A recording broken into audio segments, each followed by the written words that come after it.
Hello, football faithful, and welcome back to another episode of Double Doink Podcast. My name is Brendan Deeg. Thank you so much for tuning in. If you haven't already, please hit that subscribe button. That'd be greatly appreciated. You can give us a rating. You can give us a review. Whatever you can do to help us out, it's greatly appreciated. So we are back. Last episode was Steve Brown at Pawn Stars. Then I went on a little vacation. I am finally back, kind of getting myself back to reality. My co-host, Mr. Eric Warner, is with us. Eric, football season officially starts today. Yeah, that snuck up on me. The old Hall of Fame game. Yeah. I mean, we didn't get it last year, right? So this year they're going ahead with it, and perfect week to start the division previews. Football is back. -2.5 Steelers tonight, baby. Yeah, I will never bet on preseason. You're not football. betting? Come on. Yeah, you are. You got to lay a bet No, tonight. I'm not. There's no way. Oh, boo. Buddy, are starters even playing tonight? No, it's funny. You should see the list of Cowboys. Dallas gives us Cowboys Steelers thing. The list of Dallas Cowboys who didn't make the trip. It's like their whole team. Like their entire team isn't going to Canton for the Hall of Fame game. It's pretty funny. Yeah, that's why I took the Steelers. Might tune in for a series or two, but you won't catch me betting on that. All right, so we are, like Warrensy just said, we are kicking off our division preview series. We got the AFC East starting today. It was great. I love diving into this year, and I'm looking forward to this series. It was great content last year. Looking forward to providing you great content this year. Before we get into the AFC stuff, I do want to touch on one or two things. Carson Wentz, we got to talk about this. Yeah, it looks like a misplaced bone in his foot, if I'm correct. I didn't really read the entire diagnosis. It sounds like it was an injury that he's previously had. Like this was something that's been lingering, and then he re-aggravated Colts camp, having surgery. He's out 5 to 12 weeks. My guess is it's going to be closer to 10 to 12 weeks than closer to the 5 weeks injury time. Warrensy, what do you think about all this? Like, if you're a Colts fan, you got to be losing your freaking mind right now. Yeah, you really got to be nervous. Wentz came over with red flags, right? Injuries being one of them. Mm-hmm. Also, Quentin Nelson getting hurt with the same injury sucks just as much. With weird, see two guys in the same team with that injury. It's like I've never even heard of this injury before, too. Like this 5 to 12 week span. I've never heard of this before. Yeah, but also at the same time, it sucks for Eagles fans. I believe the clause in the trade was Wentz has to play 75% of snaps this year. Is that what it was? Yeah, you're right. So that's not happening. If he misses the first 4 weeks, the Eagles lose a first-round pick. And, I mean, if you're the Colts and your Wentz is 50-50 to play that one game, you'll probably sit him, right, just to keep that first-round draft pick and make sure he's healthy. But I still think the Colts can survive this. We're going to touch on the AFC South later. I think it's the weakest division in football this year. And with Wentz being out for the first quarter of the season makes it even weaker. But I still think that the Colts can make the playoffs in a weak AFC South. I'm going to play devil's advocate here with you on what you just said. I think the Colts have a solid team. Like, I actually think the roster's good. And I agree with you. I do agree that the division is bad. It's one of the worst divisions in football. But I don't think they're not going to be able, unless they get like mediocre quarterback play from whoever is coming in. Jacob Eason looks like. Sam Ehlinger is a 6th-round pick this year, is also apparently lighting it up in camp. Who knows if they bring in a veteran? It would be hilarious if they brought in Nick Foles. That's like the football fan in me, just for the chaos fan in me, wants them to trade for Foles. But Warrensy, have you taken a look at their schedule? How their schedule starts? It's not pretty. They open the season at home against the Seahawks, then the Rams, then on the road to Tennessee, then on the road to Miami, then on the road to Baltimore. They host the Texans, which is a win there, then on the road to the 49ers. That is a hard 6-game stretch right there. You can make the argument that they are underdogs in 4 of the 6 games with Carson Wentz, right? Like they're probably favorites against the Texans, and I would put them favorites against the Dolphins, maybe the 49ers. So let's say 50-50, they're underdogs already without him. Now without him, like they're underdogs in all those games. Probably, I'm assuming they'll be favorites against the Texans. Texans are terrible, but like you're looking at a 2-4 stretch you're praying for a 2-4 stretch to start the season, in my opinion. And like you said, the division's bad. Tennessee's gonna what if Tennessee goes off to a 5-1 start? You're already 3 games back before Wentz even sees the field. Yeah, that raises a good point. I did not know their schedule was that tough. Also, to help your point, Carson Wentz being a new quarterback with a new team, these preseason snaps, these training camp snaps are so valuable for a new quarterback, learning, getting chemistry with his offensive line, chemistry with his wide receivers. Losing that puts them behind the 8 ball as well. So yeah, you might be right. It might be a tougher road for the Colts than I first anticipated. 100% agree with you that the snaps and stuff is important. I think this was a huge training camp for Wentz. It's gonna be interesting to see what they do. I am of the belief that you kind of just let it ride, like see what Jacob Eason has, see maybe what Sam Dillinger has. Like I don't know if you make a big trade, but Nick Wright. I want to bring up this point, and we'll move on to our division previews after this. Nick Wright brought up a great point on the Colin Cowherd show. He said, like, if the Colts want to trade for someone, they should be able to do it without Carson Wentz kind of being like fragile mentally. Because look, he's fragile physically. You can't be fragile physically and mentally at the same time. Like you can't. Like that's just not how he is. Yeah, I know exactly. Like right now he is. Like and that doesn't work. Like so he's got to figure it out. Is basically what I'm saying. And like if you're the Indianapolis Colts and you're like at the front office and you're saying we're a mediocre quarterback away from just holding the fort, going 3-3, 2-4 in the first 6 games, you do it. Like you make the trade. You don't think about Carson Wentz mental health because like, look, what the hell else do you want? You had a huge contract. You just got traded to the place where you wanted to go. You basically forced yourself out of Philly. Now you're with Frank Reich. Now you got a broken foot. Like what else do you want the Colts to do for you? Yeah, it's just so ironic that the backup quarterback that's available is Nick Foles. Like, I know, it'd be hilarious. If Nick Foles takes his job, that would just be that would send Twitter into an absolute. It would be awesome. Yeah, it would be the best thing that happened this football season if Nick Foles becomes an Indianapolis Colt. Yeah, I feel like Nick Foles is available for a 7th right now. To be honest, like 100%. Maybe a swap of a 7th pick. Yeah, exactly. Like they'll take you off your hands. Anyways, let's jump to our division previews. But I gotta let you know about Coolbet. Coolbet is the most transparent gaming company in the world. Coolbet also provides the best odds in Canada with world-class customer service. For first-time users, use deposit code DOINK. That is DOINK, DOINK, for a 100% welcome bonus up to $200 when signing up with Coolbet. That's code DOINK, DOINK, DOINK. And Coolbet will match your first deposit up to $200. Give our friends at Coolbet Canada a follow on Twitter, Instagram, and Facebook at Coolbet Canada. Coolbet, stay cool and bet responsibly. Okay, so we did randomized teams here. I ended up with the New York Jets and the Miami Dolphins. You ended up with the New England Patriots and the Buffalo Bills. I'm sure your teams are probably a little more interesting than mine right now. I'm sure you got the 2 better ones. But why don't I kick it off with the New York Football Jets? Warren, are you ready to do this? Let's go. All right. New York Football Jets coming in from last year. They kind of cleaned house. Adam Gase was fired. Robert Saleh was brought in. Sam Darnold was traded. Zach Wilson was drafted 2nd round or 2nd overall. My apologies. That was kind of their big offseason takeoff. They're starting fresh. Adam Gase was a disaster for 2 years there. Sam Darnold struggled under Adam Gase. It was time to kind of hit the reset button and clean house.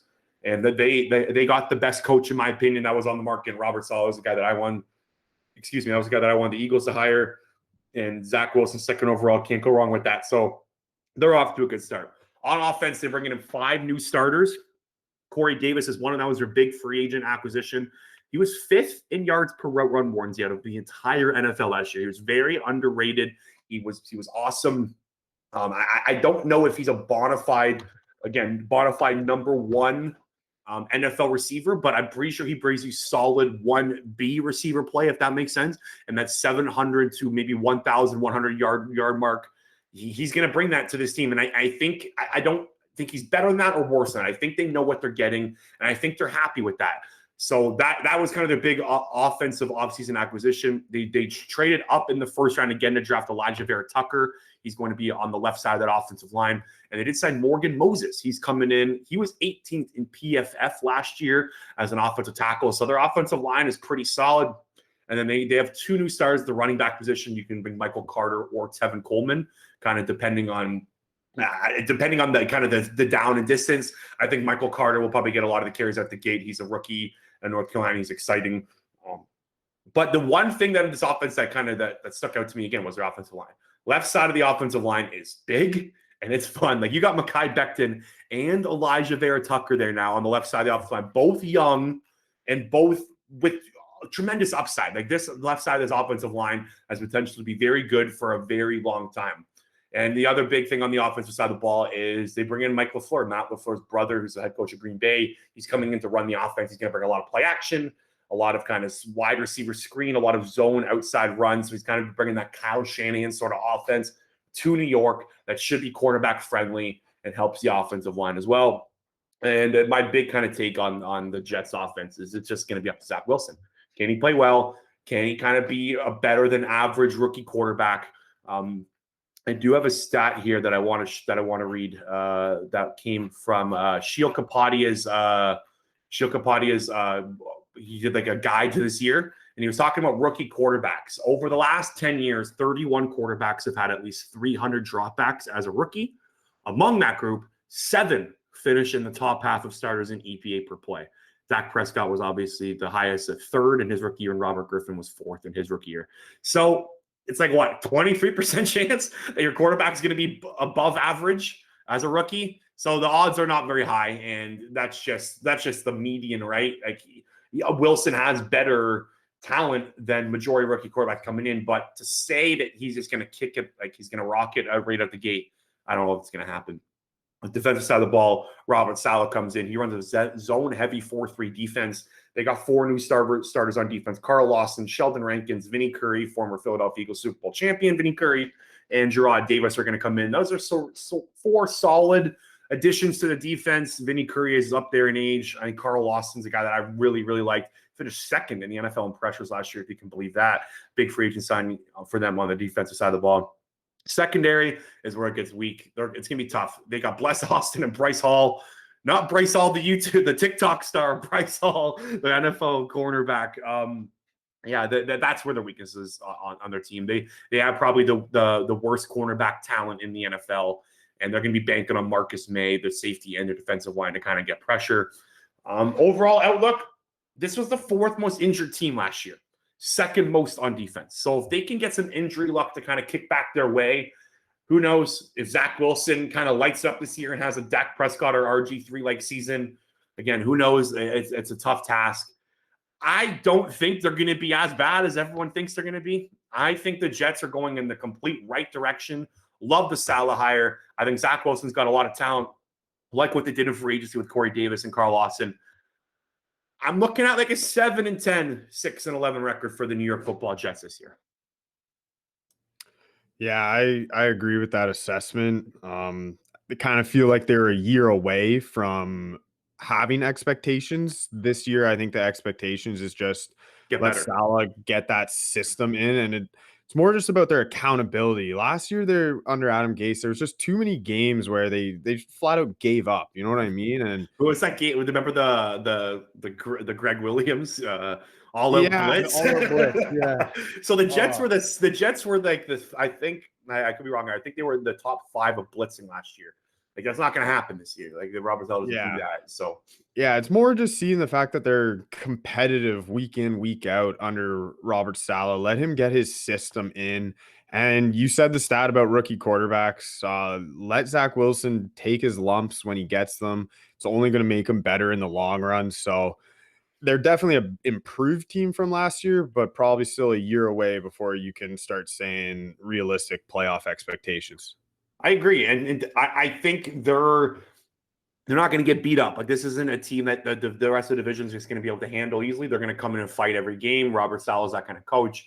I wanted to like have higher I had low expectations coming into before I studied on them, but I was hesitant to be like fringe playoff team. I don't think they're going to be that, but I think they're going to surprise people. I do. I think they're going to be a fun team to watch this year.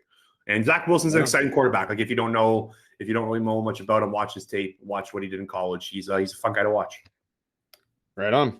All righty, I'll move over to the division favorites, the Buffalo Bills. Last year they were 13-3, won the division kind of pretty comfortably. Main reason for this is the massive step that quarterback Josh Allen took.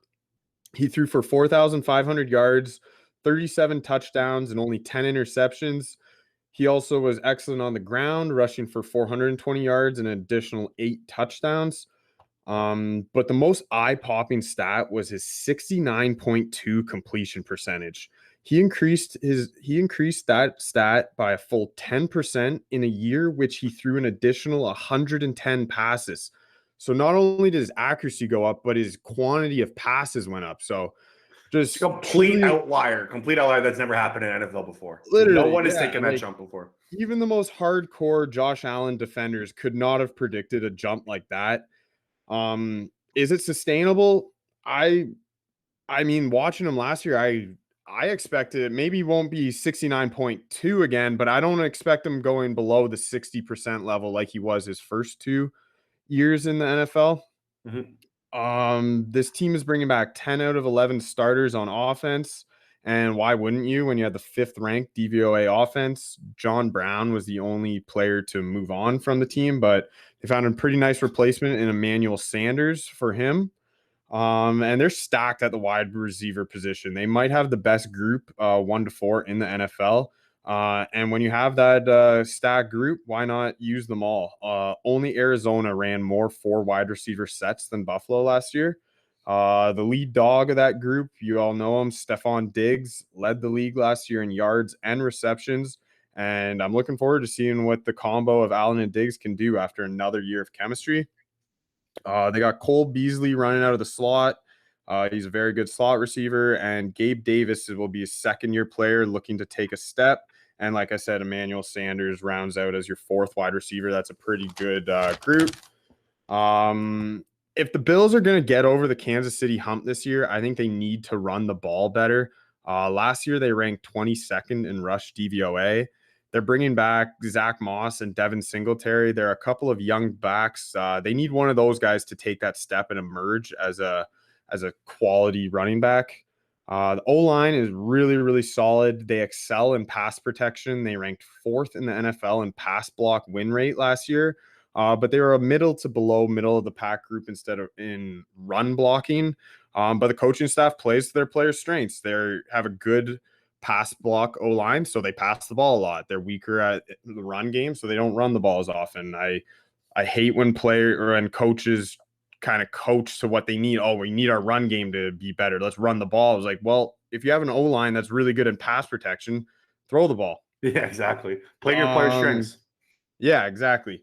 The defense finished 12th in DVOA last year. They're running the unit back just like the offense. 11 of 12 starters that logged 400 snaps or more are coming back. They're deep on the D-line. Jerry Hughes quietly was 2nd in the NFL last year in pass rush win rate, but he's 33 now. So they need one of their young guys to emerge. They got AJ Epineza, Ed Oliver, and first-round pick Gregory Rousseau. They need one of those young guys to emerge. And they're also getting big run stuff for Star Lutielli back from the opt-out list. That will help in that department. Linebacker group is solid when Matt Milano is on the field. He was only able to start 5 games last year and played limited snaps in 5 others. He's a good coverage linebacker, which is important for them because his other running mate, Tremaine Edmonds, is flat out horrific in coverage. He's still young, so there's hope he improves in that area. But last year, PFF had him ranked 78th out of 83 linebackers in coverage.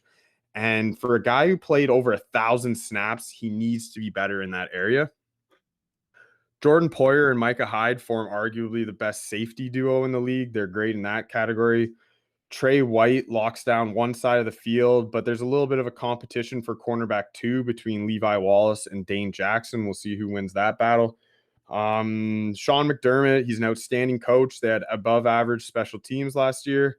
I fully expect this Buffalo team to win the AFC East and be a legitimate Super Bowl contender. Can they get over the Kansas City hump? That remains to be seen, but I fully have this team winning the East comfortably again.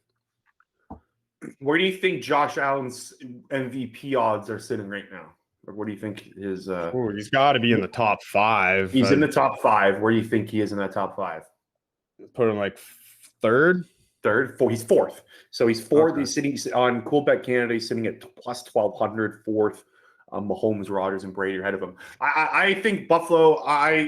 This might be a crazy take. I think they have the pound for pound best roster in the NFL right now. They might. They just definitely might. Straight up on paper, I think they do. I don't think Josh Allen's year last year was a fluke at all. I think it's a crazy argument if you're trying to make that argument. He's physically dominant. He's got a huge arm. He proved last year that he can complete balls on the move. He can make plays happen.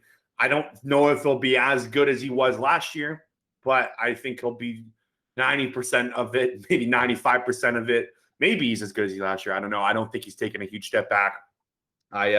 I'm really looking forward to this team. They're going to be a super fun team to watch, and maybe my favorite in the AFC. I don't know. I haven't kind of got that conclusion yet, but I'm a believer of the Buffalo Bills this year, 100%. Oh, for sure. We definitely got to get to at least one game. Haven't looked at their schedule, but we'll be a part of Bills Mafia this year, no doubt. That's 100%. We got to get to one. All right, Miami Dolphins is up next for me. Miami Dolphins last year finished 10-6. Brian Flores is in his third season. He is 15-17 as a head coach. Of course, I think they lost 8 in a row to start. So I think that record's a little bit inflated. This is, if I was gonna put like a theme on this year, it's Tua time. It's Tua Tagovailoa's offense. It's Tua Tagovailoa's team. It's time for him to put up or shut up. They made some big moves this offseason to help them in basically their offensive or their offseason. I guess what they were looking to do. Like what was their theme of the offseason? That's the word I was looking for. Theme was to help Tua out. Like that was it. Just to help our quarterback out. And they did a pretty good job of it. They signed Will Fuller to a 1-year contract. They drafted Jalen Waddle instantly. Those two on the outside, like that is as explosive as an offense can get. So they're definitely going to be looking to push the ball down the field more. Just with what they're putting on the field, those two guys are explosive. Their offensive line is where it gets really dicey. They got Robert Hunt moving from right tackle to right guard. They have Solomon Kinley moving from right guard to left guard. And here's an interesting nugget for you. If second-round pick Liam Eichenberg takes Jesse Davis's spot at the right tackle position, that would mean 4 of the 5 starters on their offensive line are either rookies or second-year guys. So their offensive line is clearly the weakest part of this football team. They have Mike Gesicki coming off of his career year. I'm sure he'll be a huge part of the offense. Their offensive kind of playmakers are set. Like they have a solid group in front of Tua. He shouldn't have any problem getting the ball to these guys. Like Myles Gaskin proved to be a pretty good runner last year. He was 35th out of 70th in success rate with rushing yards. He wasn't used as much. Salvin Ahmed, too, kind of came down the stretch. They also signed Malcolm Brown, former Los Angeles Ram. He was solid in he's pretty good in LA under Sean McVay. So that's a good running back crew. They've got all the weapons there. Again, it's the offensive line is shaky. We'll see how kind of that pans out for them. And then one more thing on the offense. They're running, I don't know if you're aware of this, Warranty. They're going with 2 offensive coordinators this year. It's like a co-offensive coordinator. They got Eric Studsville and George Godsey. Both of them are co-offensive coordinators. I don't think I've ever seen that before in the NFL. But that's what they're doing. This is now Tua's this is now the Miami's 3rd straight season with a new offensive coordinator. Tua's had 2 now back-to-back. Their offense is going to be changing. I'm assuming I tried to find out what Godsey and Studsville do and what's kind of their offense. They're kind of all over the place. I'm assuming, like what I said earlier, I'm assuming they're just going to be trying to push the ball down the field. Like that's going to be their goal. Get the ball vertical. They're at a really dinky dunk offense last year. They finished 18th in DVOA last year. I'm assuming it'll be. They're hoping to get better than that. And it wasn't Tua, right? It was Ryan Fitzpatrick. Ryan Fitzpatrick was great last year. I mean, I know I'm going to mention Devontae Parker too. He's also going to be on the outside. So like this offense is pretty good. It's going to come down to a Tagovailoa can get the ball to these guys on the defensive side of the ball. They drafted Jalen Phillips, 1st-round pick. He's going to be looking to contribute early. He's a defensive end of Miami, 5-star recruit coming out of Miami, one of the best kind of high school players and prospects going into college. He had some issues. Didn't he want to quit to become a rapper? Am I correct there, Warnsey? Or something? Yeah, I can't remember exactly. He was close to retiring because of concussions. Yeah, like he had like a really wacky college career. Kind of lit it up his final year, and now he's Miami Dolphins. So he'll be looking to contribute early. They signed Justin Coleman as a slot corner. Like they're their cornerback room, Warrensy, is probably the best cornerback room in the NFL, and I don't think it's as close. Like Justin Coleman's slot corner is insane. I'm gonna butcher this name. I've been trying to get good. Noah Igabonage. He was their first round pick in 2020. Yep. He's now like their fifth corner on their depth chart. They have Xavier Howard and Byron Jones as well. Something to watch out for, though, is Xavier Howard. Is he going to get traded? Is going to be kind of like the theme of Miami Dolphins over the next 3 weeks to a month. He wants out. He specifically said on Twitter in a note tweet, like, I want to get traded. Like, he was pretty open about it. Like, get me the hell out of here. So we'll see. It's a tough time to trade for a cornerback who wants money. Like, it's August. I don't think there's a lot of teams sitting there with their checkbook waiting to kind of trade for this guy. So we'll see if he gets moved. I think New Orleans is a good look if they're looking for a corner. They have a hole there. We'll see. I don't know. That's like a 50-50. Even if he does get traded, they still have a good cornerback room. So something to keep an eye out there. Brian Flores loves to play man-to-man. He had the highest man-to-man rate in the NFL last year, and he had the second highest blitz rate. So you're looking at a lot of – this is a Bill Belichick defense guy. You can tell that he came from that tree. He loves to play straight-up man-to-man and loves to get pressure after the quarterback. So that's kind of them on the defensive side of the ball. Miami Dolphins take – they're probably the hardest team for me to figure out. I don't have a solid take on this team right now. I'm, again, waiting to see if Xavier Howard gets traded. There's a bunch of things can happen. I don't know. This team could be – this is a very boom or bust team, and I don't think there's a lot of room for error here if you're Tua Tagovailoa. Miami's got – they're loaded with draft picks. Loaded. Like, if they're a team that's ready to go get a veteran quarterback. How long is Tua Tagovailoa's leash? Like, what happens if 6 weeks into the year – they're 1-5. He's not playing well, and Deshaun Watson becomes available. Like, that's just the name I'm throwing out there. Like, you know what I mean? Like, I don't know if Brian Flores is clearly not a very patient guy. Like, he pulled Tua multiple times for Ryan Fitzpatrick.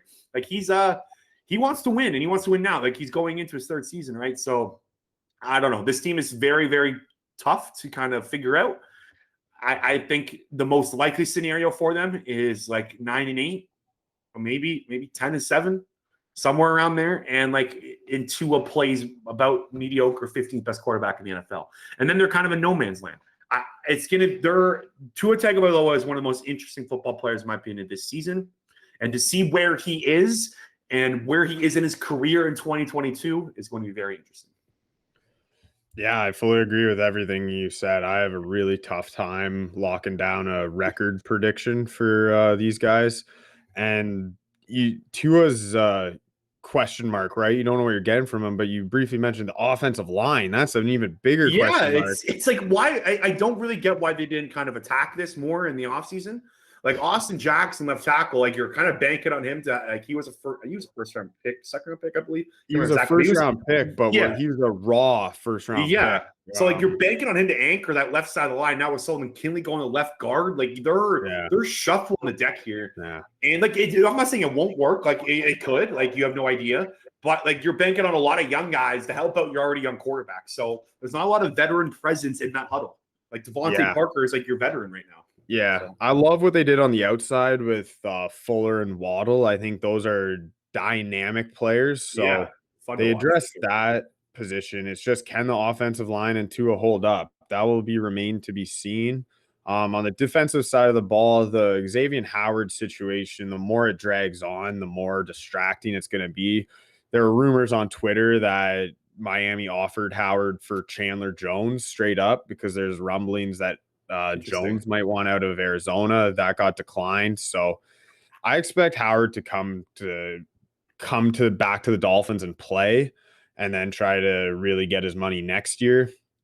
And his contract that he signed was terrible. Like, I don't know who his agent was. Like, it was awful. Little guaranteed money, top 5 corner in the league. And apparently, like, I just went on his Twitter. He deleted the tweet that he put. But him and his agent came out with like a big notepad tweet basically saying, like, get me out of here. They're not helping me out. Like, it was kind of interesting just how open and front he was. But again, like what I said, there's not a lot of teams out there that are just sitting there with open arms saying, hey, we'll pay you $60 million guaranteed in August. Like, it doesn't happen. Yeah, exactly. But we'll see how they do next year. They're definitely a team worth watching.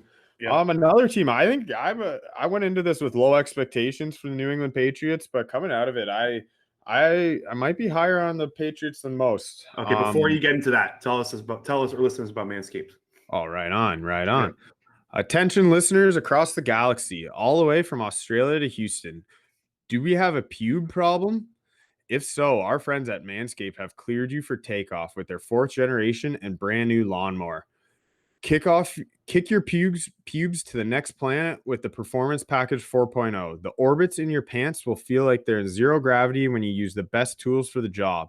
The leaders in male grooming. Join the 2 million men worldwide who trust Manscaped and get your rocket ready for takeoff by going to manscaped.com for 20% off plus free shipping with code DOINK. Inside this package, you'll find the Lawnmower 4.0 trimmer, weed whacker, ear and nose hair trimmer, crop preserver ball deodorant, the toner, and performance boxer briefs.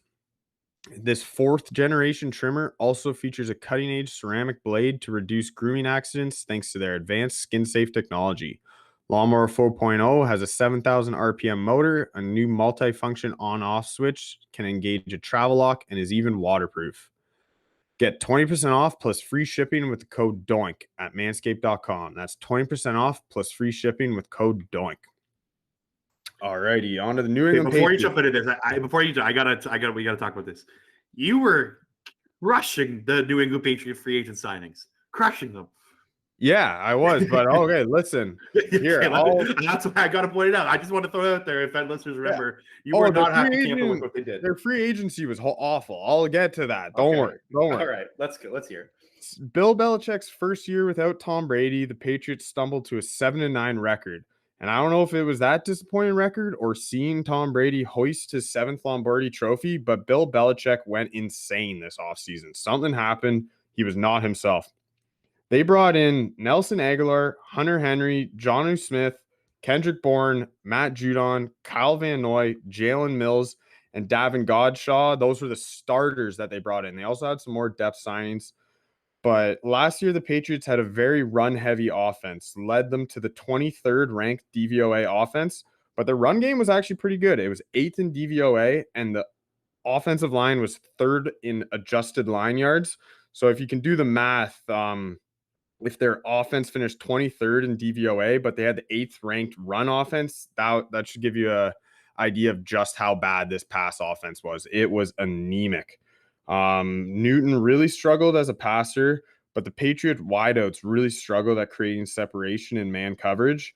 Aguilar and Bourne are who they brought in, and they're upgrades by default, but I don't have high hopes for Aguilar and Bourne, to be honest.